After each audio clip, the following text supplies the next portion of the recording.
Udah itu nanti absennya tolong nanti Mohari ya. Iya, Pak.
Ya, biar lebih cepat join yang lainnya itu. Ini masih 24 ini.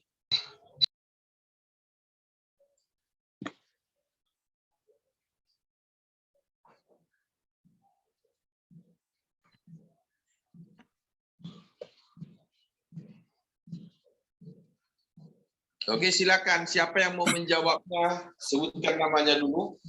Biar Bapak tahu mendatanya di sini. Baik. Baik, Pak. Saya akan menanggapi pertanyaan dari Bapak tadi.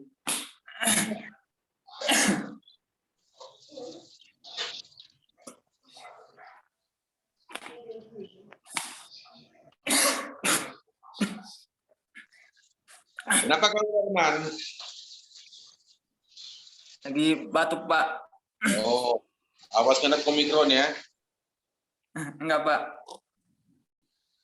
Baik, saya akan menanggapi sedikit pertanyaan tadi dari Bapak, yaitu mengenai seberapa besar manfaat sumber daya manusia dalam suatu organisasi, baik itu secara kualitas maupun kuantitas.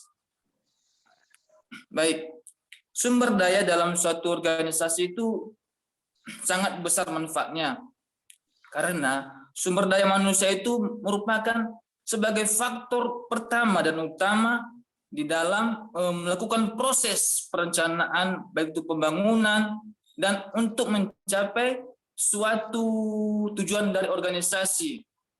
Jadi, sumber daya manusia itu unsur yang terpenting dalam sebuah organisasi, baik dari ditinjau dari segi kualitasnya maupun kuantitasnya. Begitu Pak tanggapan dari saya, Pak.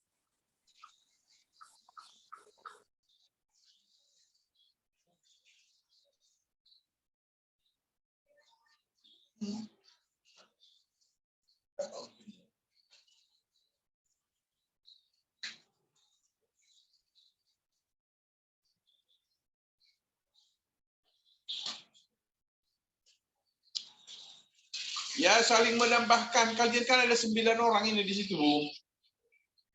Baik, Pak. Saya akan menambahkan sedikit pertanyaan dari Bapak. Yang pertanyaannya adalah seberapa besar manfaat atau pengaruh sumber daya manusia di dalam suatu organisasi, baik ditinjau dari kualitas maupun kuantitasnya. Manajemen sumber daya manusia sangat memegang peran penting dalam sebuah organisasi, baik di dalam organisasi pemerintahan, industri, pendidikan, maupun pembangunan. Sumber daya manusia di dalam organisasi dikelola dan dimanfaatkan dengan baik, sehingga organisasi tersebut dapat berjalan dengan baik. Sumber daya manusia ini sangat penting karena manusia ini adalah roda yang menjalankan sebuah organisasi. Dengan kata lain, manajemen sumber daya manusia sangat berperan dalam meningkatkan keefektifan dan efisiensi dalam sebuah organisasi dalam mencapai tujuan tersebut. Secara garis besar, manajemen sumber daya manusia sangat memberikan manfaat. Sekian, Pak, jawaban dari saya. Oke, siapa lagi?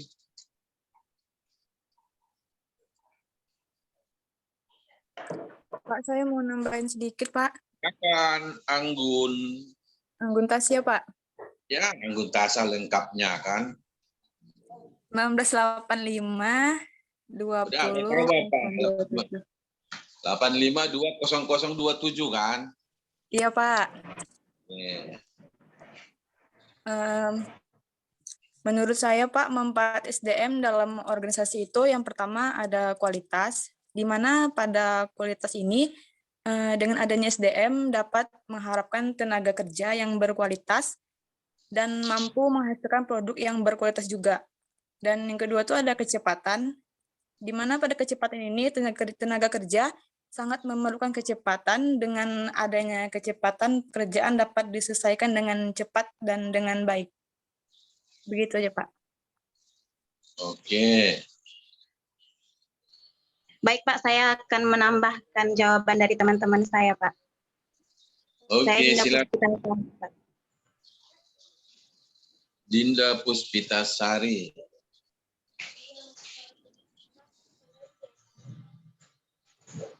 Baik, berbicara mengenai sumber daya manusia sebenarnya dapat dilihat dari dua aspek, yaitu aspek kualitas dan aspek kuantitas. Aspek kualitas mencakup jumlah sumber daya manusia yang tersedia atau penduduk, sedangkan aspek kualitas mencakup kemampuan sumber daya manusia baik fisik maupun non-fisik, serta kecerdasan dan mental dalam melaksanakan pembangunan. Sehingga dalam proses membangun suatu organisasi, sumber daya manusia sangat diperlukan, sebab kuantitas sumber daya manusia yang besar dapat didukung kualitas yang baik akan menjadi beban pembangunan suatu bangsa. Terima kasih, Pak. Oke.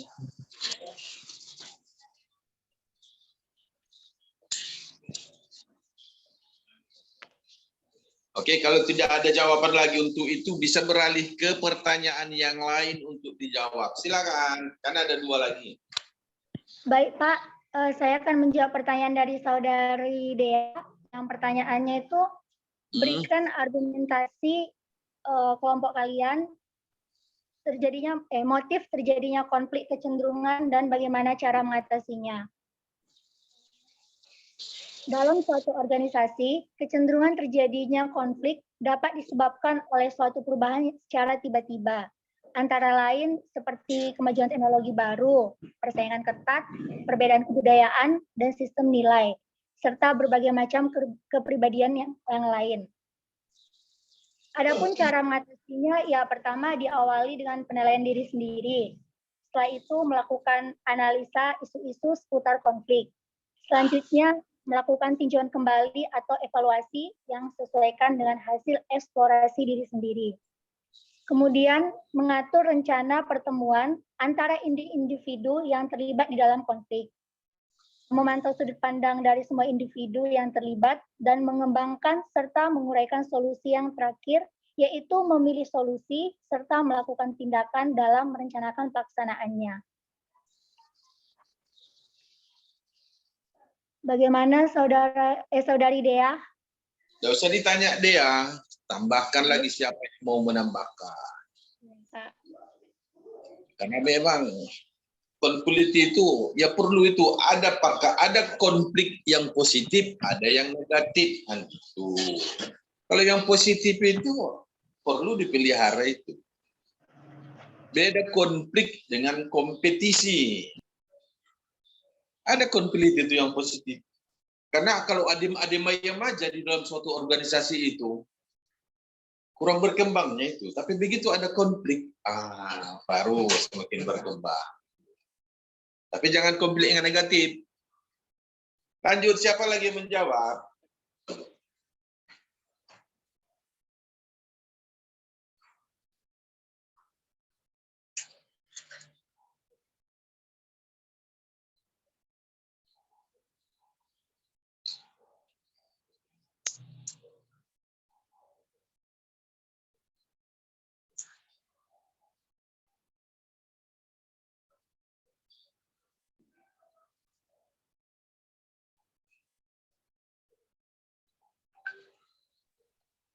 Baiklah, saya akan menjawab pertanyaan dari Suster. pertanyaan suster tadi, coba jelaskan menurut Van Meter dan Van Horn mengenai kegiatan-kegiatan pelaksana Nomor itu, karakteristik. Bram. Apa enggak ada lagi jawaban untuk yang nomor apa itu? Yang dari dia itu udah tuntas semuanya. Oh, Kalau tuntas baru kita beralih ke yang lain. bentar-bentar Pak.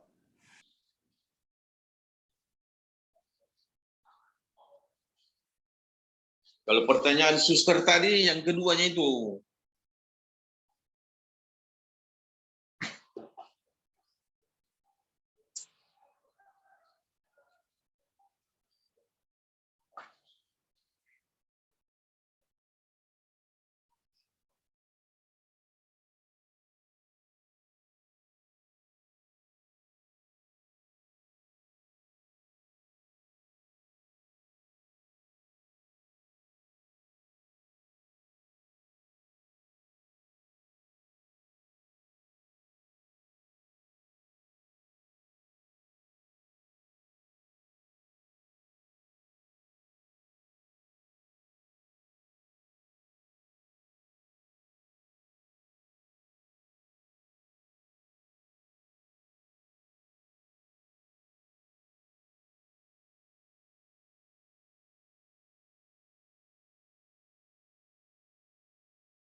Baik, saya akan memberikan sedikit tambahan mengenai pertanyaan Dea mengenai motif konflik kecenderungan dan bagaimana cara mengatasinya. Konflik terjadi karena adanya suatu kebijakan yang diberikan oleh atasan kepada bawahannya itu mungkin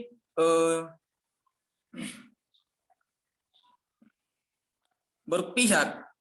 Jadi di mana kebijakan yang ditetapkan oleh atasan itu hanya keberpihakan, dan dengan kata lain tidak merata diberikan. Jadi untuk mengatasi suatu permasalahan itu, di mana atasan itu dalam mengambil suatu keputusan harus secara adil dan juga dalam menerapkan itu, sehingga setiap kebijakan yang diambil itu berlaku untuk semua orang tanpa ada pandang bulu gitu. Jadi harus adil dalam menerapkan suatu apa keputusan yang telah diambil dan dilaksanakan. Sekian.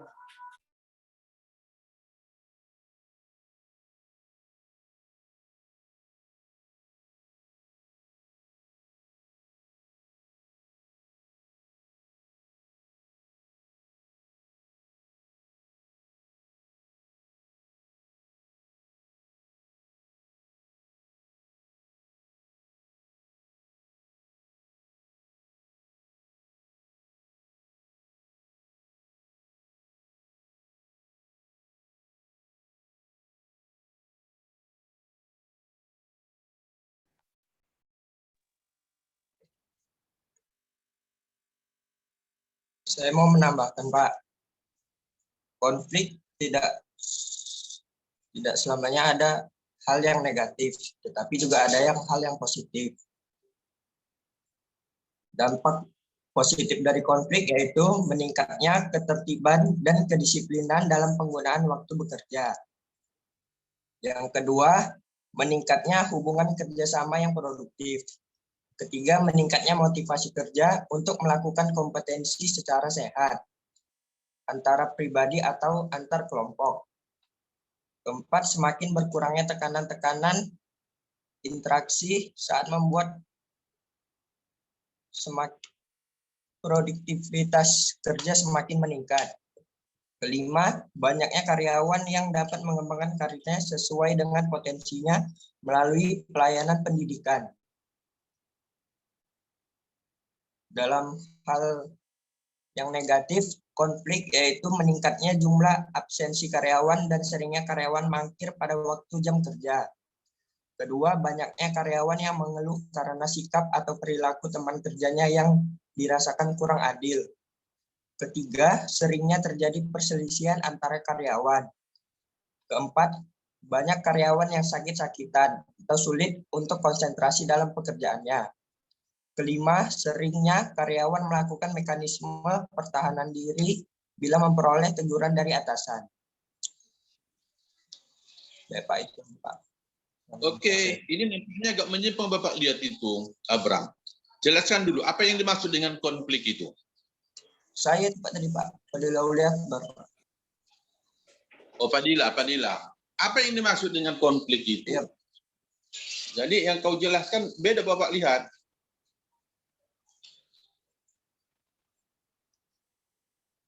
Ya, Pak.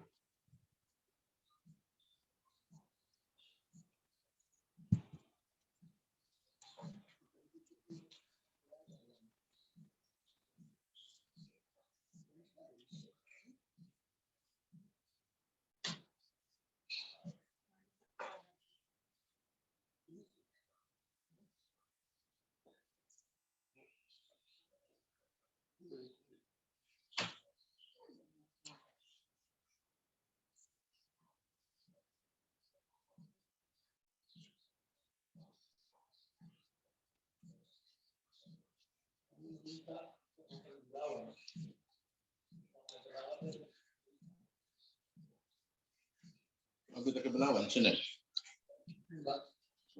Apa?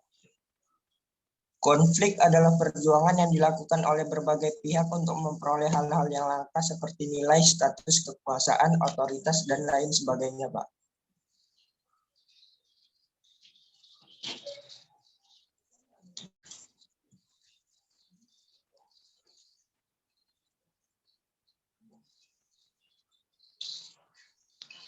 Bapak lihat, kamu melihat sumber yang salah itu apa?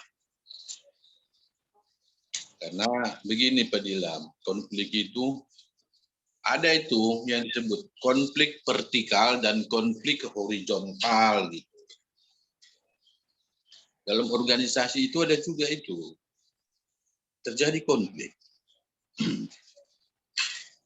Konflik ini kalau yang negatif bisa kepada perpecahan itu, bahkan perseteruan.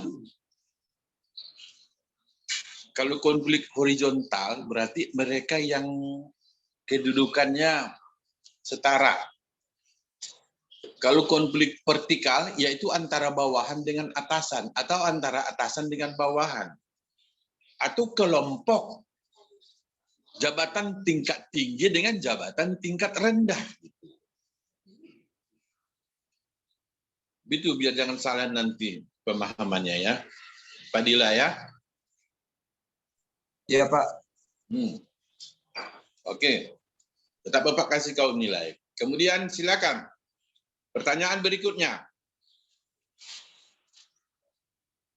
Dari Maria Stefani.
Baik, kepada teman kami Abram, tolong tadi diberikan tanggapannya. Baiklah, di sini pertanyaan Suster, coba jelaskan menurut Van Meter dan Van Horn mengenai kegiatan-kegiatan pelaksana, karakteristik dari badan pelaksana dari lingkungan ekonomi, serta berikan contohnya.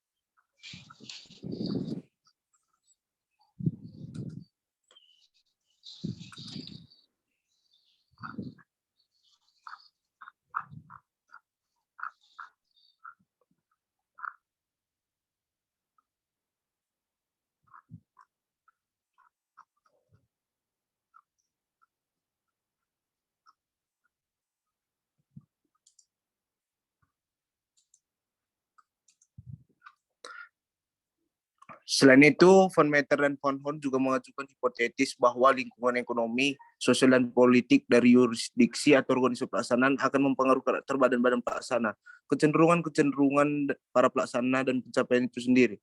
Kondisi-kondisi lingkungan dapat mempunyai pengaruh yang penting pada keinginan dan kemampuan yurisdiksi atau organisasi dalam mendukung struktur-struktur viabilitas dan keahlian yang ada dalam badan-badan organisasi maupun tingkat dukungan politik yang dimiliki. Kondisi lingkungan juga akan berpengaruh pada kecenderungan-kecenderungan para pelaksana.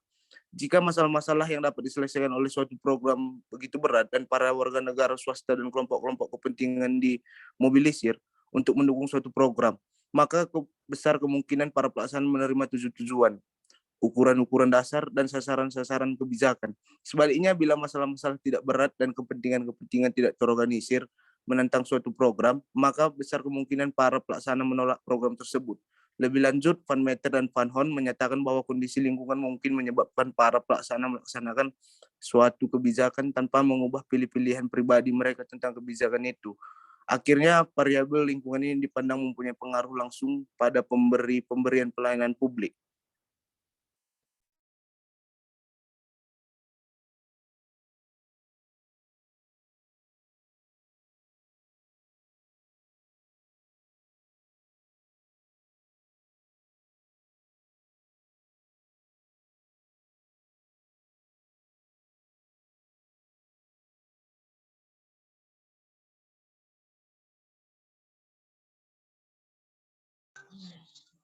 Apakah sudah Abram? Udah, Pak. Oke, ada lagi yang mau tambahkan?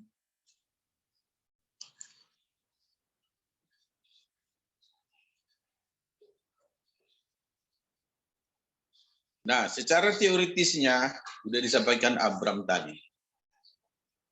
Bagaimana dengan jawaban yang disampaikan Abram itu, Maria Stefani?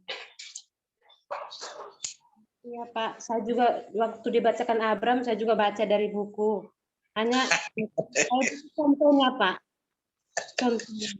Makasih Dia Pak. baca juga dari buku ya. Iya, Pak. Ya, jadi kita tidak bisa mengelak lagi ya, memang buku yang dia baca gitu. Harusnya dipresentasikannya secara, Bapak pun seperti itu maunya. Dia presentasikan tapi secara terbuka gitu. Jangan dibaca persis, tapi dikembangkan gitu.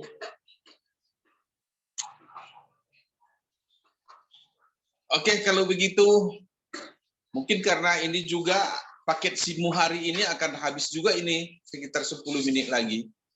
Jadi Bapak pesankan absennya tolong nanti Muhari ya. Kemudian ada satu kelompok lagi ya.